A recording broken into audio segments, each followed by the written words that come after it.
What's up, guys? We are finishing out the Filmation half of Super7's first wave of new Masters of the Universe Classics figures, with maybe one of the more anticipated figures in this wave, Man-at-Arms. So he comes in the same style box. We've got the slipcover here with the gray skull door there. Take that off. You see him in that nice big window with the jaw bridge open. We got the logo, the name. He looks pretty cool in there to me. We've got some Filmation style artwork on the back, along with a write-up down there at the bottom. So let's pull them out and take a look. Alright guys, here is our Man-at-Arms figure out of the box, and if we're judging just based on looks, I am really happy with this figure. I think he fits the Filmation aesthetic very nicely. To me, he kind of looks like he jumped right out of the TV screen, which is really what I think we all want with these figures, and I think the Horseman and Super7 accomplished that here. It does have a couple things I'm going to gripe about, but overall I am pleased. So let's just do the quick rundown on articulation first, and we'll talk about the overall look of this guy. So the head can swivel. It does have up and down motion, but it doesn't really want to stay. It's another instance, like I've talked about with other figures, where it kind of rubber bands and it snaps right back into that neutral position. I don't have any kind of long-standing up or down motion. He can do it, but it's not going to stay there. Arms can go out. They can go all the way around. We do have bicep swivel, single joint at the elbow, hinged and rotating wrists. We've got a waist twist. He does have a crunch. Mine was stuck pretty bad, so you might have to break that joint in, but it's not a huge deal. Legs can go all the way out. They can kick forward, kick back. We've got a thigh cut, single jointed knee. We have got a boot cut, and then we've got rockers and hinges at those ankles. So in general, he's got basically all your standard Motu Classics articulation. The only real pain point for me is this head, and at this point, I've kind of come to expect it, but I don't really want to accept that that's the norm.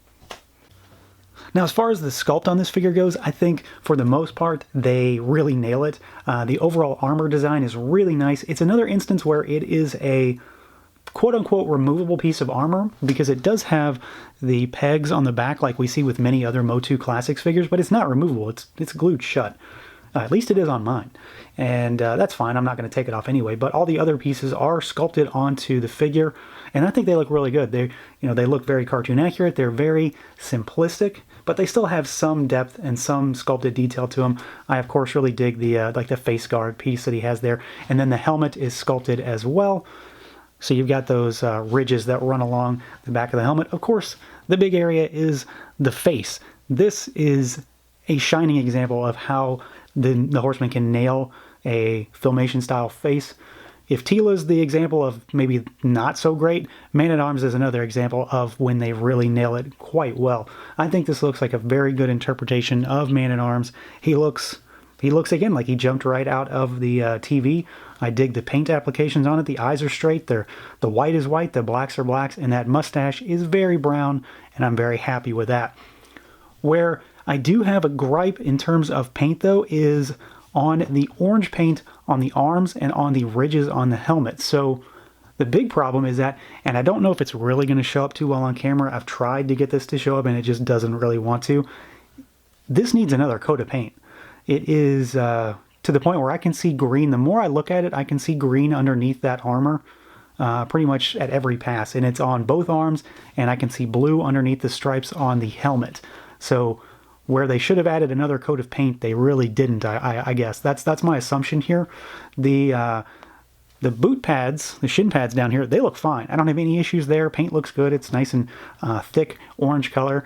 But it doesn't really appear to be that way on the armor all the way down, starting from the shoulder down to the wrist, because these are sculpted on, so there are seemingly green plastic that has orange paint applied over it, and it's just not thick enough. So where I said I had a gripe, that's my main issue. It's not a make or break thing for me. If once he's on my shelf and in my display case, from afar, you're not going to be able to notice it. And like I said, I don't think it's really going to show up too well on camera either, because it is so thin. But it is there, and it is definitely worth noting. I just don't know that other people are seeing it, because in some discussions I've seen, this isn't something that has been noted, at least from what I found online. Now, as far as accessories goes, we have got 3 accessories. The main one is his mace.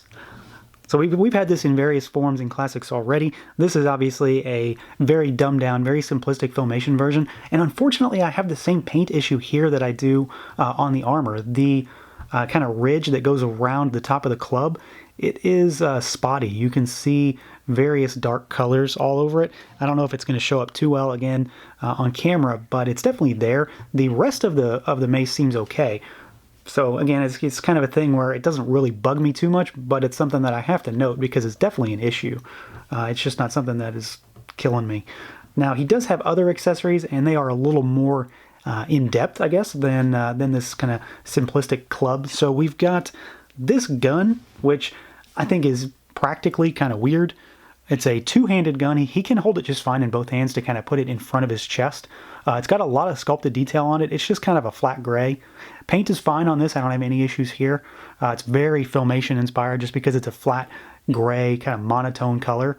But it looks really cool. I dig it. I just think it's a weird design just because it's kind of goofy. It's very Motu though. You can tell that this is definitely something that Man-at-Arms or a Palace Guard or something would have.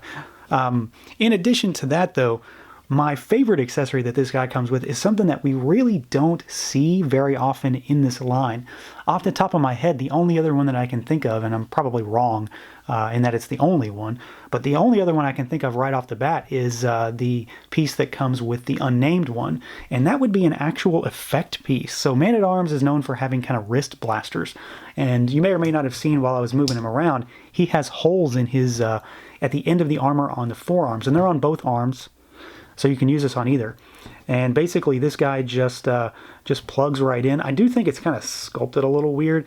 I think that the end of the effect down here could use a flat bottom instead of being rounded all the way around because it tends to fall out unless you kind of get it in there just right. But then it will stay once you've got it.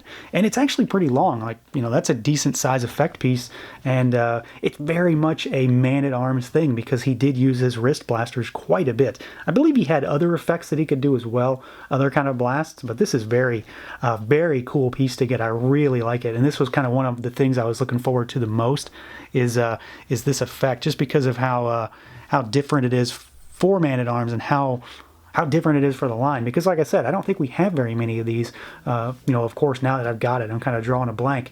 But I know of the unnamed one has an effect piece. It's a really big, ungainly thing. But this is really cool. I really like it. I'm very happy that this was included.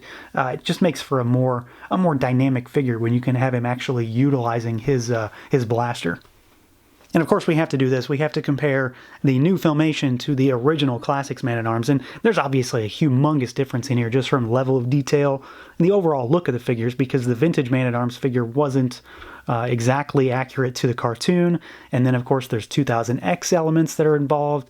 So this guy is one of my favorites. I think he's a great figure. Excellent Classics interpretation of Man-at-Arms. This is still, you know, Filmation is always my thing for He-Man. When I think about He-Man, I think Filmation, and this is the classic Man-at-Arms for me. So it's another situation where two great figures that kind of signify two different versions of the same character. So overall, I am, like I said, I am very happy with this figure. The orange paint issue is really my only problem. The head bobbing issue I can overlook because it doesn't truly bother me, but the paint thing seems kind of odd because it's, again, just another swipe of the brush and it wouldn't have really been a problem. Again, I don't know how widespread it is, so your mileage may vary. You may or may not see that. I would be curious to know if your figure does have the same kind of spotty orange paint on the arms and on that mace that mine does. But beyond that, I do like him. I think it's a great interpretation of the cartoon, and he just looks like he jumped right out of the TV. And that's really what I want with these figures, and I think they accomplished that here. So that is going to do it for this look at the Super 7 Masters of the Universe Filmation Man-at-Arms figure. Feel free to like, comment, subscribe, and share, and until next time, guys.